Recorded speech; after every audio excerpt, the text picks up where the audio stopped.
Bonjour et bienvenue dans ce cours consacré au mastermind, une des épreuves les plus redoutées par les candidats. Dans une première partie, nous allons vous présenter l'épreuve des masterminds. Puis, dans une deuxième partie, nous allons vous parler d'un type de mastermind sur lequel vous pouvez tomber le jour du concours, qui consiste à reconstituer un mot avec des lettres. Nous ferons la même chose sur un autre type de mastermind en troisième partie. Celui-ci consiste à trouver une suite avec des chiffres. Enfin, nous finirons par vous présenter un dernier type de mastermind, les piles de symboles et les phrases en solution. Commençons donc par vous présenter cette épreuve. Cette diapositive vous présente le jeu Mastermind tel que vous pouvez le trouver dans n'importe quel magasin de jeux de société. C'est de la pure culture générale, nul besoin de l'apprendre. En général, le jeu Mastermind se présente sous la forme d'un plateau perforé de 10 rangées de 4 trous. Les pions sont de 8 couleurs différentes. En général, vous disposez de pions blancs et rouges, quelquefois noirs, qui sont utilisés pour donner des indications à chaque étape du jeu, comme vous le verrez par la suite. Et voici une petite illustration de ce qu'est un mastermind dans la réalité. Quel est le lien entre le jeu mastermind et les tests? En général, vous disposez d'informations sur une rangée, comme sur le jeu. À côté de cette rangée, des indications vous sont fournies. Parfois, elles suffisent à résoudre le problème. Dans d'autres cas, il faudra que vous formuliez des hypothèses afin de les valider ou les invalider. Ainsi, le nom des tests mastermind est aussi celui de test hypothético-déductif. Quelques petites précisions sur les tests mastermind. Dans un premier temps, il faut savoir que les tests proposés au concours peuvent utiliser des chiffres ou des symboles, des lettres, des mots ou encore des phrases à la place des pions. Le fonctionnement est le suivant. L'énoncé vous fournit une ou plusieurs rangées composées d'éléments qui appartiennent à un ensemble donné, par exemple que des chiffres ou que des lettres. À côté de chacune de ces rangées, vous trouverez les renseignements nécessaires pour trouver la solution. En règle générale, plusieurs propositions de solutions vous sont fournies. Vous devez utiliser toutes les informations présentes sur le plateau pour trouver la solution. Procédons maintenant aux exemples types. Premier type de mastermind, vous devez reconstituer un mot avec des lettres. Comment cela se passe? Le principe est le suivant. Vous devez retrouver le mot caché parmi les solutions qui vous sont proposées. Aidez-vous pour cela des informations placées à côté des rangées de propositions. Vous disposez donc de l'énoncé suivant. Et vous disposez des propositions de réponse suivantes. Le principe est le suivant. Vous devez effectuer une hypothèse sur une lettre. Prenons par exemple la lettre J. À la première ligne, l'énoncé nous dit qu'une lettre est bonne et bien placée, et une autre est bonne mais mal placée. Supposons que le J soit bien placé. Alors, le reste du mot contient soit un V, soit un O. Le mot commence alors par la lettre J, selon l'hypothèse retenue, et peut être J, point d'interrogation V, ou bien J, O, point d'interrogation. La ligne suivante précise que deux lettres sont bonnes mais mal placées. La lettre J y est présente mais a été déplacée, ce qui corrobore la supposition effectuée précédemment. Pour les deux lettres restantes, vous avez le choix entre un M et un R. Il est possible de formuler deux nouvelles propositions de mots, J point d'interrogation M, JR point d'interrogation ou J point d'interrogation R. La troisième rangée permet de valider une dernière fois l'hypothèse de départ. La lettre J qui y figure a été déplacée une fois encore et pourrait être celle qui est bonne mais mal placée. C'est donc la lettre M ou la lettre V qui est bonne et bien placée. Supposez que ce soit la lettre M qui soit bonne et bien placée. Alors, le mot commence par M, ce qui contredit l'hypothèse de départ. C'est donc la lettre V qui est bonne et bien placée. Le mot commence alors par la lettre J et finit par la lettre V, toujours selon notre hypothèse. On a la proposition J point d'interrogation V.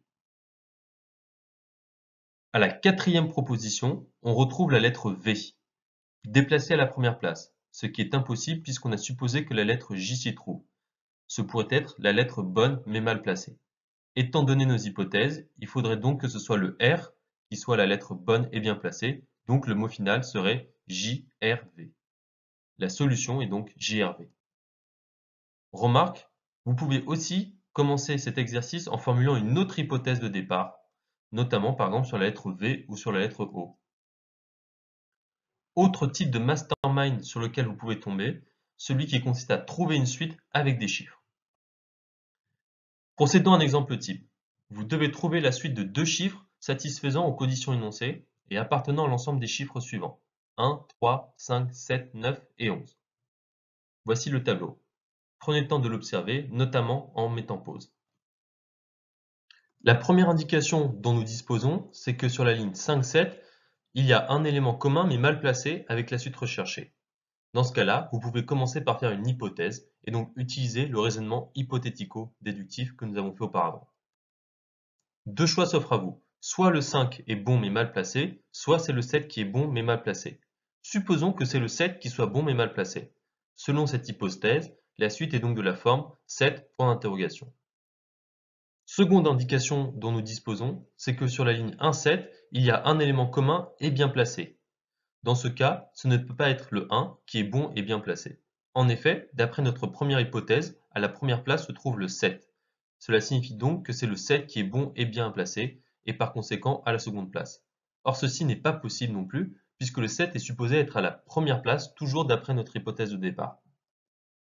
En supposant que le 7 est bon mais mal placé, vous aboutissez à deux contradictions avec les indications de la seconde phrase. Cette hypothèse que vous avez faite au début est donc fausse, et il faut la réfuter. Ce ne peut pas être le 7 qui est bon mais mal placé, c'est donc le 5 qui est bon mais mal placé. Selon cette hypothèse, la suite est donc de la forme point d'interrogation 5. À partir de là, on peut facilement finaliser notre mastermind. Reprenez la seconde hypothèse. Ce ne peut pas être le 7 qui est bon et bien placé, puisqu'à cette place, on a supposé placer le 5. C'est donc forcément le 1 qui est bon et bien placé. La suite recherchée est donc 1, 5. Troisième et dernier type de mastermind, celui qu'on appelle les piles de symboles et les phrases en solution. Procédons à un exemple type. Soit l'exemple de symbole suivant: une étoile, un cœur, un carré et une enveloppe. On a le tableau qui suit. Différentes combinaisons à partir de ces éléments vous sont proposées. La lecture des combinaisons se fait verticalement. En dessous de chaque combinaison, vous est indiqué le nombre d'éléments bien placés. Vous devez retrouver la proposition qui convient parmi celles qui vous sont proposées. Étudions plus en profondeur l'énoncé. Que nous dit-il? Il nous dit qu'on a trois combinaisons de 4 symboles. Les indications sont qu'aucun symbole n'est bien placé, voire les zéros en bas de chaque colonne. Pour aller vite, il faut regarder en priorité les symboles qui apparaissent souvent et changent de place, comme le cœur qui apparaît 3 fois et change de place à chaque combinaison proposée. Procédons maintenant à la résolution. Comme le cœur apparaît 3 fois, aucune des places qu'il occupe n'est la bonne. C'est donc qu'il doit se trouver à la 4e place. De même, le carré apparaît 3 fois et change de place systématiquement. On en déduit que sa place est la 2e. Les propositions B, c'est-à-dire que l'enveloppe est en bas de la pile, et D, c'est-à-dire le cœur n'est pas en bas de la pile, sont donc fausses. L'étoile ne peut se trouver qu'en 2e ou 3e position. Or, la 2e position est déjà occupée par le carré. Le carré est donc en 3e position et il s'ensuit que l'enveloppe est en 1re position. La réponse est donc enveloppe, carré, étoile, cœur. Merci d'avoir suivi cette vidéo consacrée à l'épreuve des masterminds. N'hésitez pas surtout à vous entraîner et encore vous entraîner. Comme d'habitude, si vous avez des questions ou des remarques sur ce cours, vous pouvez nous envoyer un mail ou nous contacter directement sur notre plateforme prepacademy.fr via notre chat. N'hésitez pas non plus à nous suivre sur Facebook et sur Twitter afin d'être tenu au courant de nos dernières actualités. À bientôt sur Prep Academy.